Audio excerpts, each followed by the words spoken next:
मित्रों, आज की कहानी में जानेंगे कि सुदर्शन चक्र कहां से आया था और भगवान विष्णु को ये कैसे प्राप्त हुआ है और सबसे पहले भगवान शिव पर ही इसका प्रयोग क्यों किया गया था। तो चलिए जानते हैं एक कथा के द्वारा। तो बने रहिए हमारे साथ इस वीडियो के अंत तक। सुदर्शन चक्र जो भगवान विष्णु का अमोघ अस्त्र है और जिसने देवताओं की रक्षा और राक्षसों के संहार में अतुलनीय भूमिका का निर्वाह किया है और करता है, क्या है और कैसे भगवान विष्णु को प्राप्त हुआ है। प्राचीन काल में वेद वेदांग में परागंत एक गृहस्थ ब्राह्मण थे जिनका नाम था वित्तमन्यु। उनकी पतिव्रता एवं गुणशील सदाचार युक्त पत्नी थी आतेर्या, जो धर्मशिला के नाम से प्रसिद्ध थी। उन दंपति के पुत्र का नाम था उपमन्यु। ये ब्राह्मण परिवार दरिद्रता से इस प्रकार था कि धर्मशिला अपने पुत्र को दूध भी नहीं दे सकती थी। वो बालक दूध के स्वाद से पूर्णतः अनभिज्ञ था। धर्मशिला उसे चावल का धोवन ही दूध कहकर पिलाया करती थी।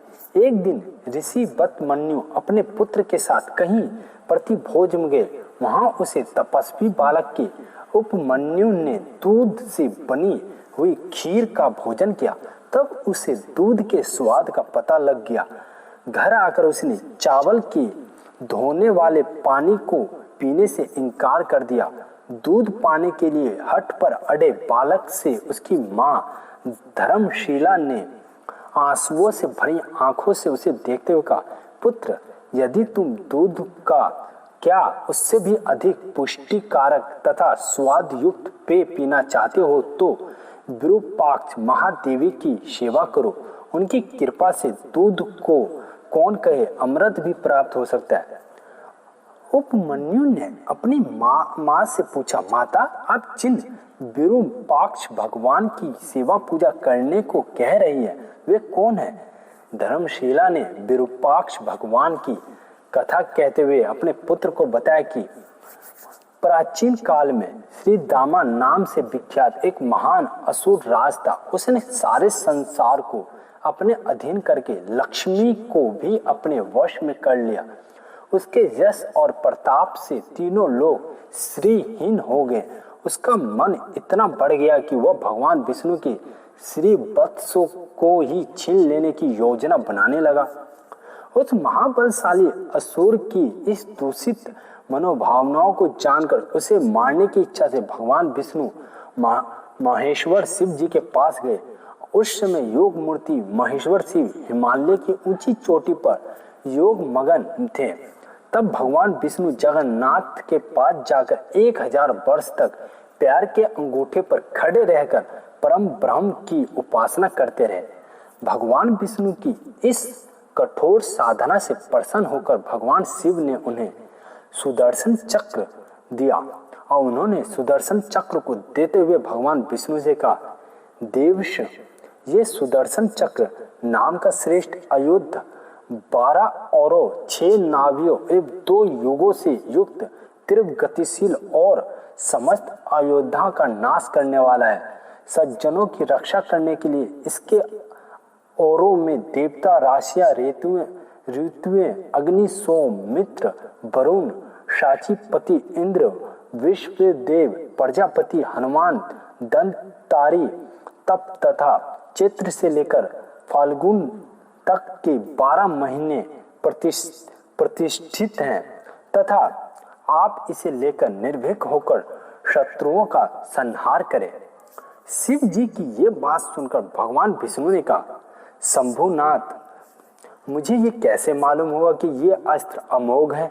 विभु, यदि ये अस्त्र आपको प्रभावित कर सके तो मैं इसे अमोघ और निरंतर गतिशील मानूंगा। यदि आप आज्ञा दे तो इसकी परीक्षा करने के लिए मैं इसका प्रयोग आप पर ही करूं।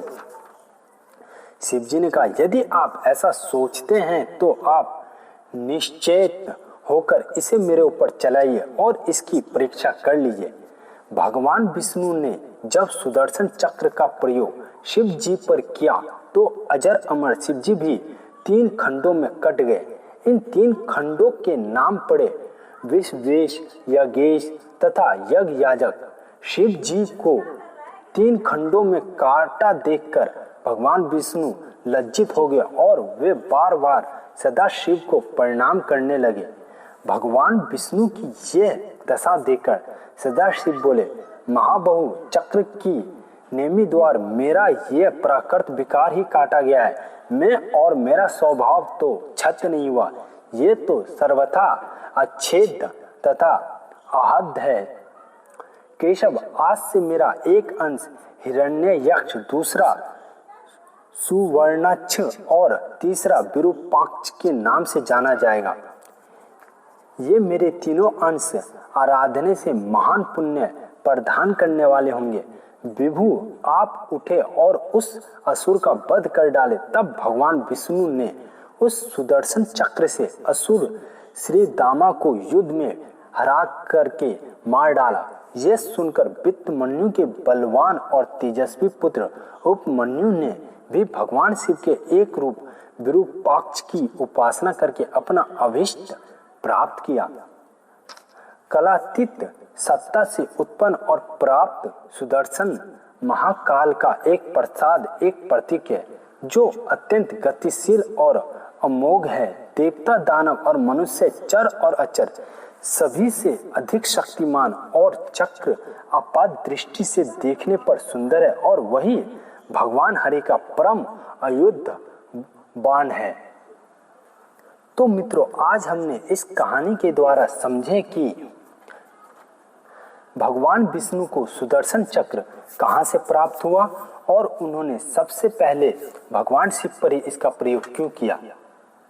तो मित्रों, यदि आपको ये कहानी अच्छी लगी हो तो लाइक और शेयर करना ना भूलें ताकि मित्रों दूसरों को भी ये ज्ञान मिल सके। तो मित्रों, मिलते हैं अगले किसी नई कहानी के साथ।